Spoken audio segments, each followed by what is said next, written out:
जी जरा बताएं, screen show हो रही है सबको?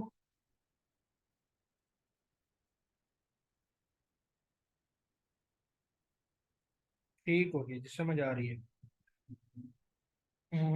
ठीक है। नेक्स्ट टॉपिक आज हम स्टार्ट करते हैं, जो कि है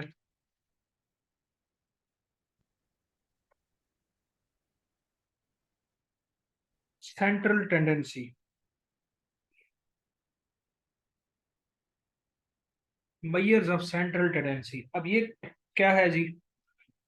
इसके बारे में ना मेरी एक यूट्यूब पे वीडियो भी पड़ी हुई है। तो मैं आज हम जो टॉपिक कवर करेंगे ना, उसका मैं लिंक आपको वीडियो को भेज दूंगा, वो भी आपने लाजमी देखनी है। तो दोनों मिलाकर करेंगे तो वो अभी आपका टॉपिक क्लियर हो जाएगा जी। आपने वीडियो देखी है, बस वही चीज़ें उसमें थोड़ा सा और इसकी प्रैक्टिस हो जाएगी यहाँ पे। तो कुछ कुछ ने नहीं देखी होगी, तो मैं वो टॉपिक जल्दी जल्दी से, वो छोटा सा टॉपिक है, जल्दी से कवर हो जाएगा। आज आसान सा टॉपिक है। ठीक हो गया? क्योंकि थोड़े से मुश्किल टॉपिक है, आपको इस टॉपिक में ना थोड़ा सा आसान अडॉप्ट करने की वजह भी है कि ताकि जो पिछले टॉपिक्स है ना, उनकी प्रैक्टिस आप कर रहे हैं तो आप उसको करते रहें अच्छे तरीके से।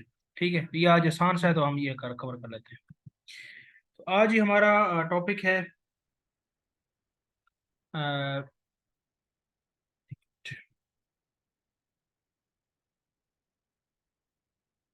Measures of central tendency. अब ये क्या चीज़ है? इस तरह का ना हमें आमतौर पे ना इस टॉपिक से कैसे वास्ता पड़ता है, ये मैं आपको बताऊंगा।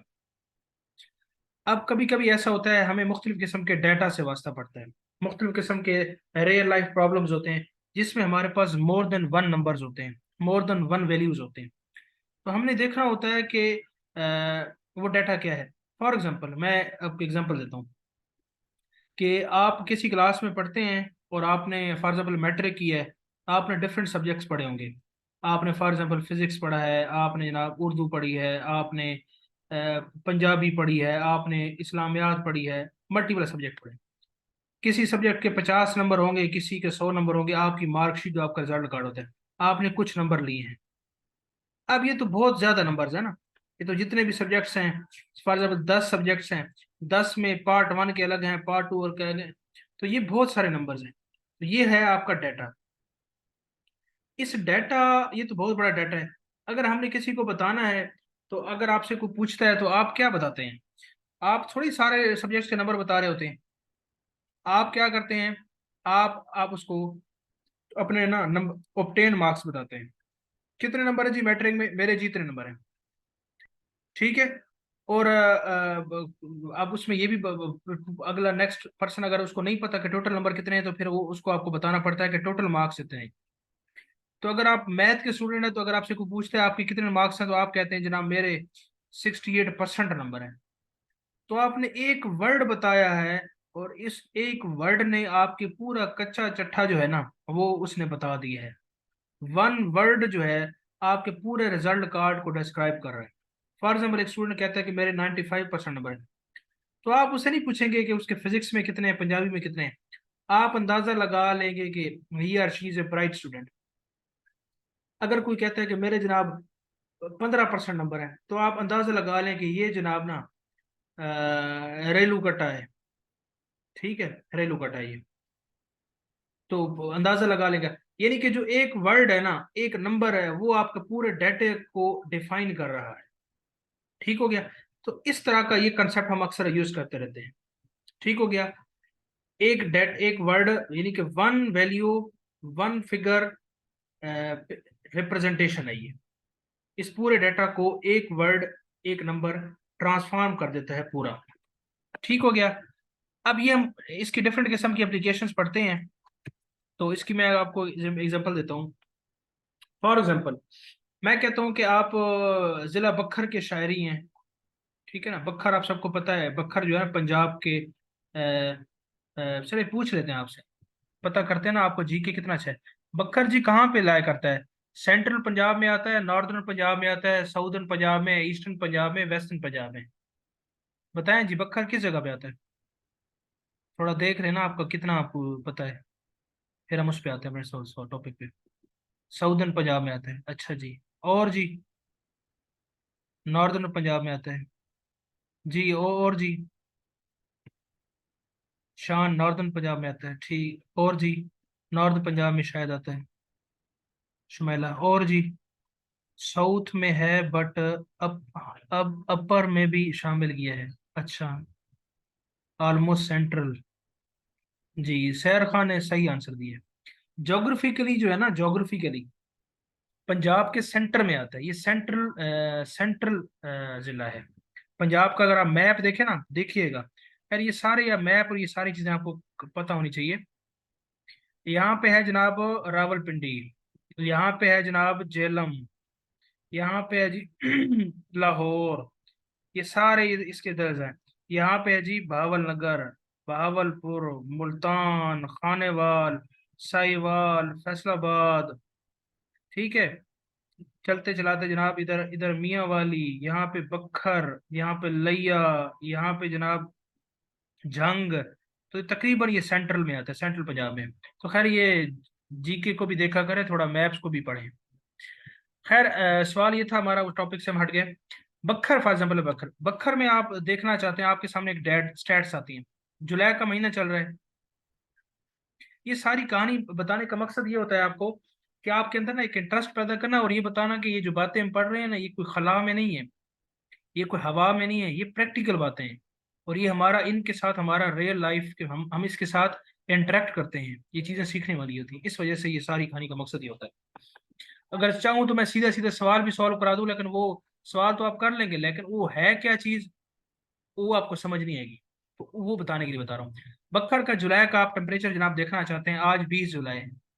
1 से लेकर 20 जुलाई का क्या टेम्परेचर था जी, आप देखते हैं 1 जुलाई को क्या था, फॉर एग्जाम्पल 41 था, फिर 42 था, फिर 36 था, फिर ये था, करते करते जनाब 40 को फॉर एग्जाम्पल आज 36 डिग्री सेंटीग्रेड है। ये डिफरेंट किस्म के टेम्परेचर आ गए। अब अब आप अगर किसी को बताना चाहते हैं कि बखर कैसा डिस्ट्रिक्ट है टेम्परेचर के हवाले से, तो आप इस सारा ये डाटा थोड़ी उसको बताएंगे कि 1 जुलाई को 41 था, फिर 2 जुलाई को 42 था, फिर 36 था। ये कभी भी नहीं बताएंगे। आप वन वर्ड बताएंगे, जिसके जरिए उस डाटा को आप ट्रांसफॉर्म कर देंगे, उस डाटे को डिस्क्राइब कर देंगे इन वर्ड वन। वो वन वर्ड जो इस तमाम डाटे को बेहतर तरीके से डिफाइन कर ले, वो वन वर्ड जो कि सारे डाटे को बेहतर तरीके से डिफाइन कर ले, हम उसको कहते हैं, उस वर्ड के अंदर सेंट्रल टेंडेंसी पाई जाती है। सेंट्रल टेंडेंसी का मतलब यह है कि वो उस डाटे का जो सेंटर है, या वो उस डाटे के का जो एक तकरीबन एक एवरेज है, या उसका बिल्कुल सेंटर है, जो उसकी कंप्लीट जो पिक्चर है, वो जो बता रहा होता है, वो हम उसको कहते हैं सेंट्रल टेंडेंसी। ठीक हो गया। तो इस प्रोसेस के लिए, डाटे को वन वर्ड में लेके जाने के लिए, या इस सारे डाटे को सेंट्रल टेंडेंसीज की, इसका सेंटर क्या है, ये कहाँ पे लाया करता है, इसको बताने के लिए 3 तरह के टूल इस्तेमाल किए जाते हैं मैथ में। एक टूल है जिसको हम कहते हैं मीन, जिसका दूसरा नाम है एवरेज। याद रखिएगा, एवरेज और मीन एक ही चीज होती है। दूसरा टूल होता है मोड। तीसरा जो टूल है उसको हम कहते हैं मीडियन। तो ये 3 टूल हम इस्तेमाल करते हैं किसके लिए, इस डाटे को वन वर्ड बनाने के लिए। हम मीन भी यूज करते हैं, मोड भी यूज करते हैं, मीडियन भी यूज करते हैं। तीनों का काम क्या होता है, इस डाटे को एक वर्ड पर लेकर आना। इस सारे डाटे को एक वर्ड के बताने के लिए हम वो इस्तेमाल करते हैं। अब ये टूल क्या है, कैसे काम करते हैं, ये हम अभी आपको बताते हैं। तो अभी तक आपको जो इसकी बेसिक्स है वो कवर हुई है। समझ आइए कि ये जो बात हम पढ़ रहे हैं ये कोई खलाई बात नहीं है, मेरा और आपका इसके साथ ताल्लुक है। ये बात अगर आप बता दें मुझे, तो फिर हम अपने टॉपिक पे आते हैं, मेन पे। अभी तक मैंने तमहीद बांधी है। बताएं जी।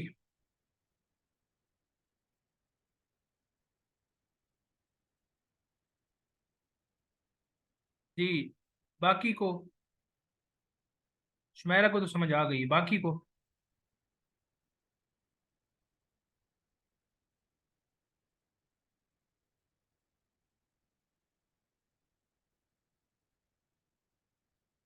जी बताएं मुझे, चैट हाँ, राबिया को भी ठीक है, सारों को ही आ गई, गुड हो गया। ठीक हो गया जी, ठीक है, जजाकल्लाह। अब जी टेन अब ये जो तीन टूल है ना, इनको जरा देखते हैं ये हैं क्या। एक मैंने बताया मोड है, एक मीन है, और एक मीडियन है। सबसे पहले हम इजी पढ़ते हैं, जो कि मीन है।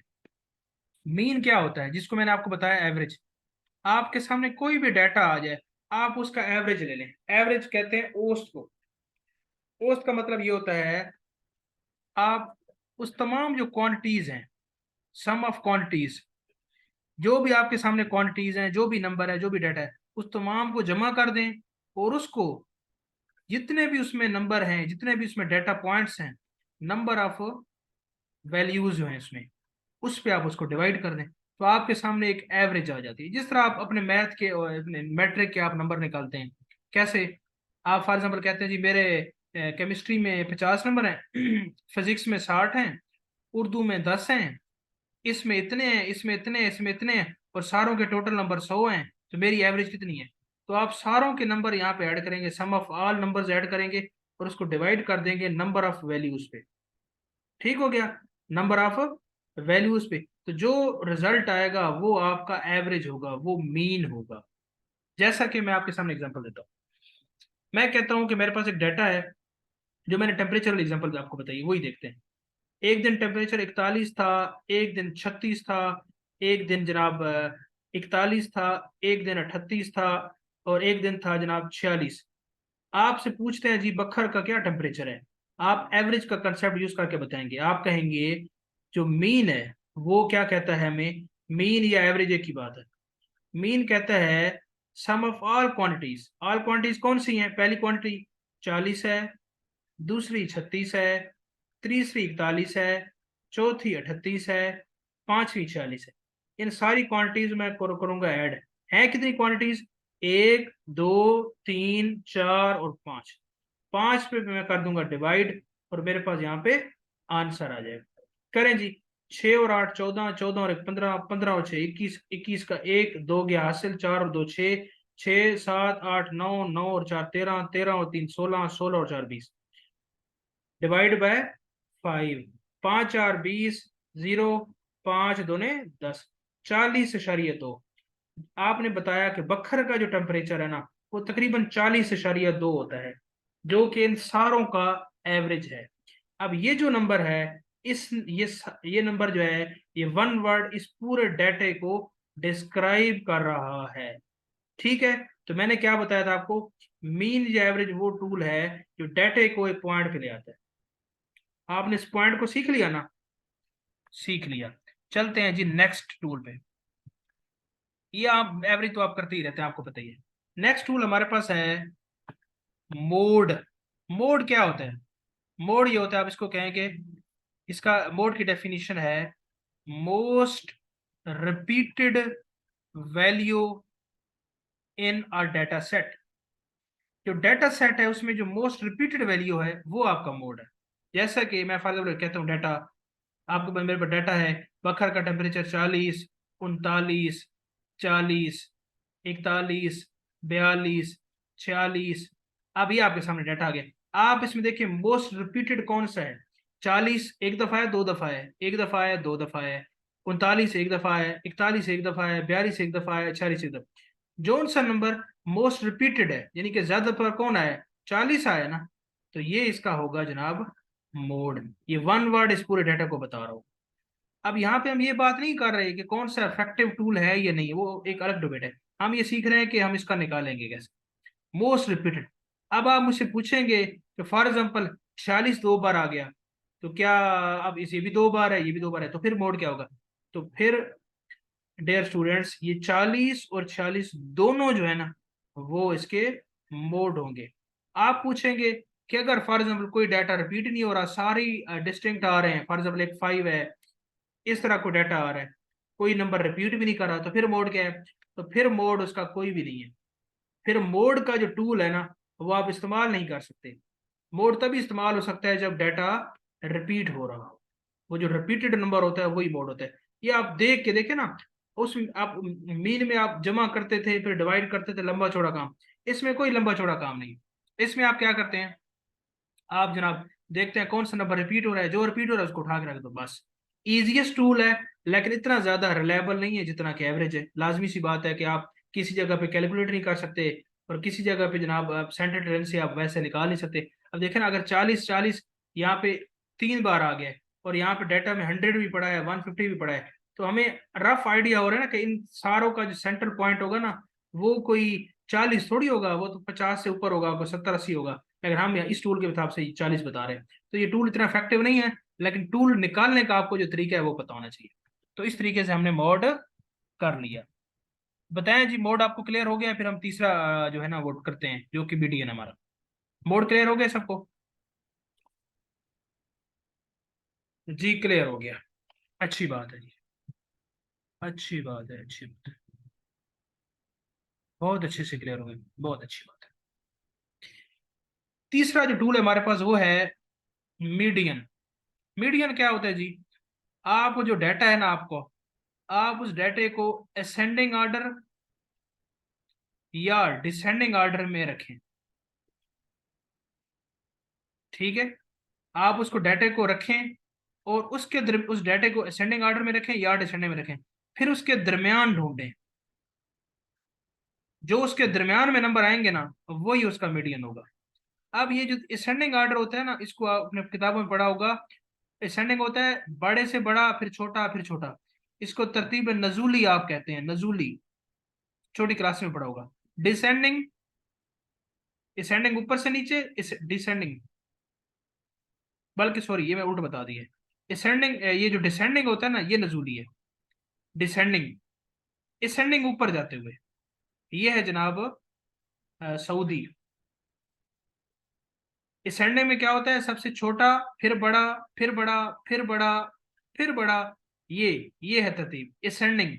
असेंड कहते हैं ऊपर चढ़ना, ऊपर चढ़ते हुए। डिसेंडिंग क्या है? सबसे बड़ा, फिर उससे छोटा, फिर उससे छोटा, फिर उससे छोटा, फिर उससे छोटा।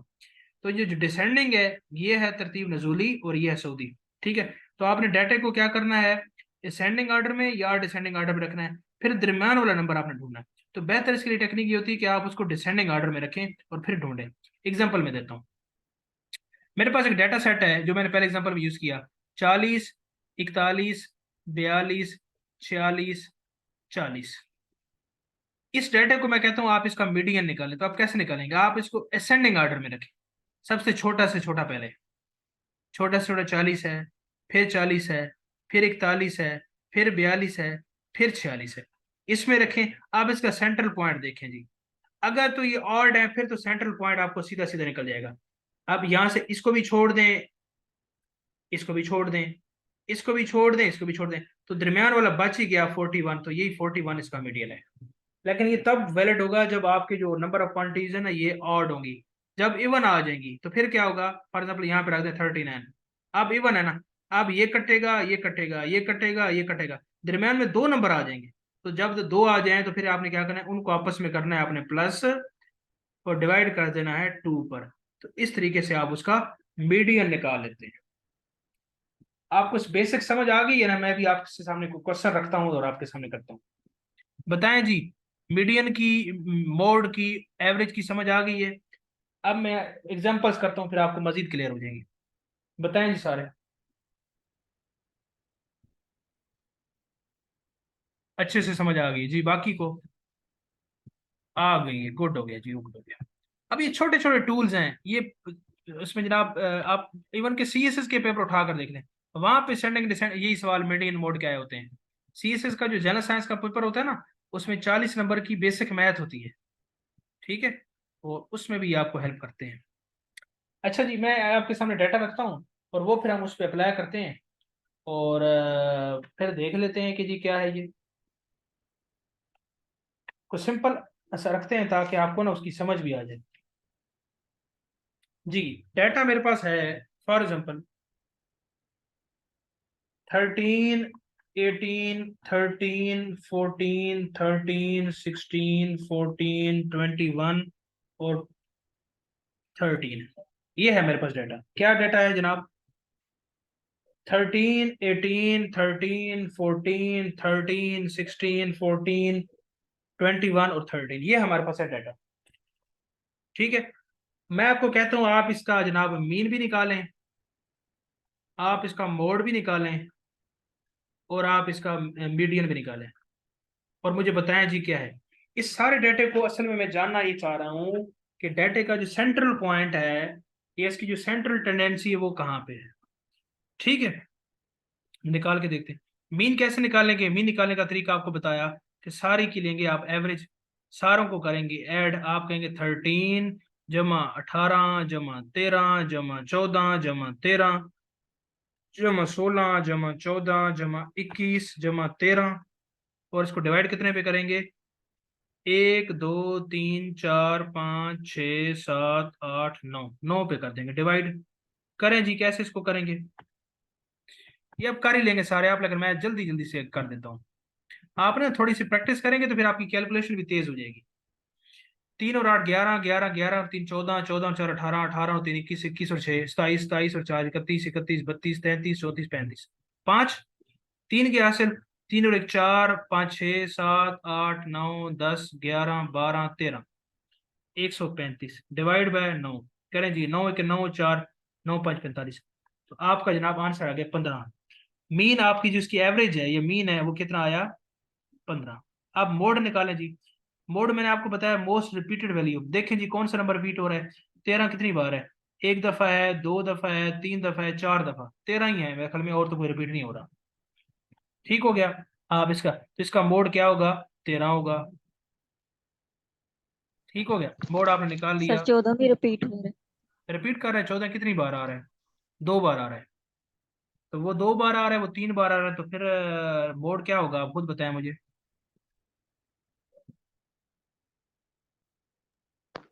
सर 13 क्योंकि मोस्ट रिपीटेड है इसीलिए। यस यस यस, डेफिनेशन भी यही है ना, मोस्ट रिपीटेड। तो 13 जनाब आ गया आपका, मोड आ गया।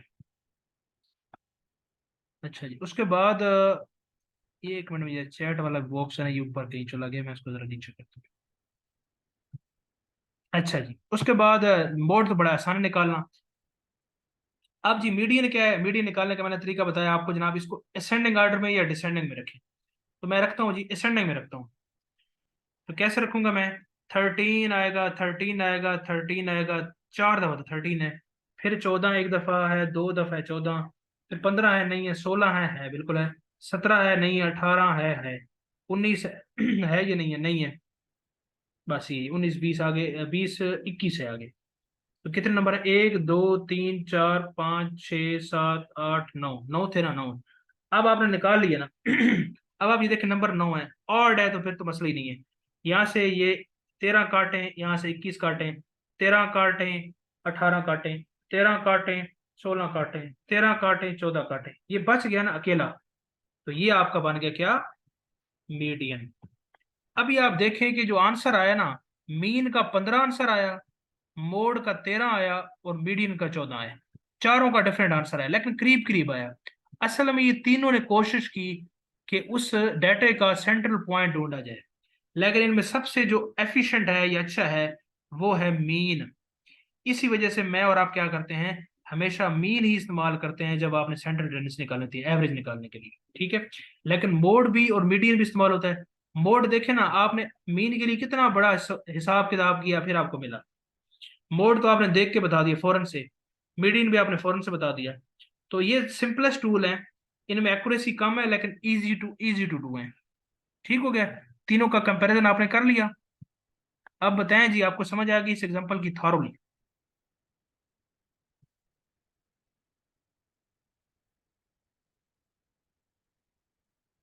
जी, ठीक हो गया, ठीक हो गया। बस ये इस आज का टॉपिक था। आज समझे ये है ना कि जिस तरह वो एक मूवी जाती है ना क्लाइमैक्स पे, तो उसके बाद एक इंटरवल आता है, थोड़ा सा टाइम के लिए ना चीजें नॉर्मलाइज हो जाती हैं। तो जब हमारी मूवी परसेंटेज और जब प्रोपोर्शन पे बड़ी क्लाइमैक्स पे गई है, तो एक हाइटेड किस्म की उसमें काम करने को आपको मिला है। तो उसके बाद अभी इंटरवल आ गया, थोड़ा सा हम सुकून इजी इजी टॉपिक करने शुरू कर दें, ताकि आप बोर ना हो।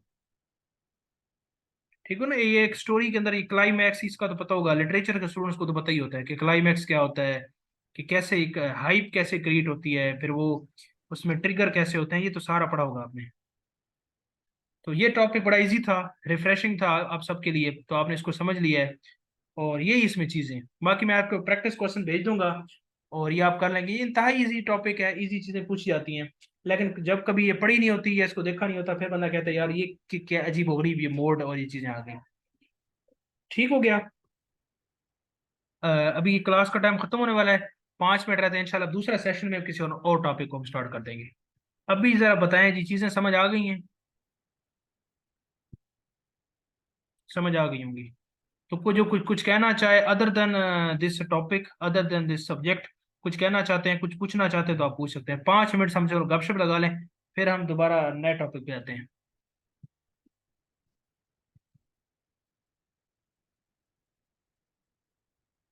बताएं जी, कुछ कहना चाह रहे हो, कुछ कुछ पूछना चाह रहे हो तो पूछें। कोई कंफ्यूजन है तो वो पूछें।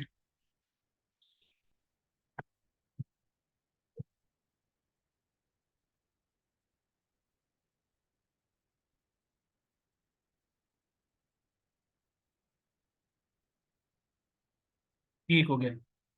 खामोश ऐसे हैं जैसे पत्नी परेशान है। क्या परेशानियां हैं अस्सलाम कोई? वालेकुम सर। जी वालेकुम सलाम। सर अगर इजाज़त दें तो टॉपिक से हट से थोड़ा सा क्वेश्चन मैं पूछ सकता हूँ? जी जी जी, करें करें जरूर। सर मैं आपकी वीडियो देखी थी इंट्रोडक्टरी, जिसमें आपने बताई अपनी की पीएससी की जर्नी।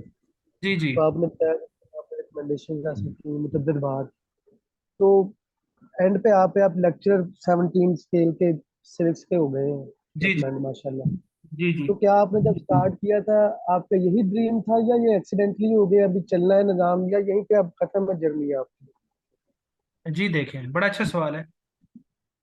मेरी तो खैर जो जर्नी है ना, वो बड़ी एक जिग जैग वाली जर्नी है। ठीक है। ये मैंने आपको खैर अपनी एकेडमिक बैकग्राउंड नहीं बताया आपको। तो मैंने मैट्रिक किया था। अभी जरा खुद आप, मैं अपना अपना एकेडमिक बैकग्राउंड आपके सामने रखता हूँ, फिर आप ना खुद ही बता देंगे कि ये मेरा ड्रीम था या नहीं ड्रीम था। सुन रहे हैं ना मुझे आप? जी सर जी। जी, मैंने मैट्रिक साइंस के साथ किया, उसके बाद मैंने एफएससी की, प्री इंजीनियरिंग की। उसके बाद उस वक्त एक स्कॉलरशिप होता था, ICT scholarship, fully funded scholarship था। मेरी मैट्रिक 2012 की है, एफएससी 2014 की है। वो स्कॉलरशिप मिला था, उस स्कॉलरशिप के बिहाफ पे मैंने इस्लामाबाद में एक यूनिवर्सिटी है, फास्ट न्यूसिस इस्लामाबाद, वहाँ पे मैंने एडमिशन लिया उस स्कॉलरशिप के बिहाफ पे। वहाँ पे मैंने इलेक्ट्रिकल इंजीनियरिंग की। ठीक है। 14 में एडमिशन हुआ था तो जनाब 18 में डिग्री हुई, 2018 में, 14 और 18। और ये फुली फंडेड स्कॉलरशिप था। हालांकि फास्ट यूनिवर्सिटी जो है ना बहुत महंगी यूनिवर्सिटी है लेकिन मेरा स्कॉलरशिप था अल्हम्दुलिल्लाह, तो इसमें कोई मेरे एक्सपेंसेस नहीं हुए। 18 में डिग्री हुई, उसके बाद जनाब मैंने पीपीएससी की वन पेपर की तैयारी करना शुरू कर दी। चूंकि मैं अपनी ज़्यादा इंजीनियरिंग की फील्ड थी, इंजीनियरिंग इतना ज़्यादा मुझे इंटरेस्ट नहीं था था भी सही, लेकिन जो उसकी नेचर ऑफ जॉब थी ना, वो इतनी मुझे पसंद नहीं थी। इंजीनियरिंग वैसे मेरा अच्छा था, वो सब्जेक्ट मेरे अच्छे थे। और उसमें फिर मैंने पीपीएससी के वन पेपर एग्जाम देखे, दूसरे डिफरेंट किस्म के पेपर दिए, और मेरी 2019 में सिलेक्शन हो गई एज ईएसई, लेबर डिपार्टमेंट में। ठीक है। उस वक्त ही ऐड आया था मार्च 2019 में, और उसमें जनाब 98,580 एप्लीकेंट थे, जिसमें से 125 ओपन मेरिट की सीटें थी। और अल्लाह पाक के फजल से ये यहाँ पे सिलेक्शन हुई। फिर यहाँ से चीज़ें थोड़ी सी ना चेंज हो गई। अब जब मैंने एक एजुकेशनल इदारे को as a teaching side join किया ना, तो मुझे टीचिंग प्रोफेशन अच्छा लगा। हालांकि पहले मैं इतना ज़्यादा टीचिंग की तरफ अलाइन नहीं था, लेकिन फिर एक प्रोफेशनल डिपार्टमेंट का जब हिस्सा बना तो चीज़ें और उसमें ओपन होती गई। और फिर मैंने जनाब इसके साथ चूंकि मेरा बैकग्राउंड इंजीनियरिंग का था, तो मैंने एक प्राइवेट एमए कर लिया, एमए पोलिटिकल साइंस कर लिया सरगोदा यूनिवर्सिटी से, और वो भी कंपोजिट किया, यानी 10 पेपर मैंने इकट्ठे दिए। और ये मैंने जॉब के साथ साथ किया। एमए पोलिटिकल साइंस किया, साथ में बीएड भी कर ली, साथ में पीपीएससी एफपीएससी के पेपर भी जारी रखे, साथ में फ्रीलांसिंग भी मैं करता था, क्योंकि चूंकि मेरा इंजीनियरिंग बैकग्राउंड था, इंजीनियरिंग फ्रीलांसिंग में एक अच्छा एज था मुझे, वो भी करता रहा। और ये सारी चीज़ें मैनेज करते रहा। और ये जब पोलिटिकल साइंस भी हो गई, फिर लेक्चरशिप का ऐड आया, तो मेरी लेक्चर की भी सिलेक्शन हो गई। इंस्पेक्टर कस्टम के अंदर भी मेरी एफबीआर में भी सिलेक्शन हो गई। ISI में 2 जगह भी सिलेक्शन हो गई, तो अल्टीमेटली मैंने लेक्चरशिप को चूज किया। उसकी वजह ये कि ये बहुत जॉब सुकून वाली है और बड़ी क्योंकि मैं अनफेयर मीन्स के साथ कुछ बनना नहीं चाहता था, ना मैं उसमें जाना चाहता था। हालांकि कस्टम इंस्पेक्टर की जॉब बहुत लिक्रेटिव है, लेकिन मैंने वो स्किप की और ये जॉब ज्वाइन की। और मकसद ये था कि खुद भी सीखूं और किसी और के लिए भी आसानियां तकसीम करने वाला बनूं। तो यहाँ पे एंड अप हुआ। क्लास का टाइम खत्म होने में दोबारा हम वापस आते हैं, दोबारा वापस आते हैं, मैं लिंक जनरेट करता हूँ।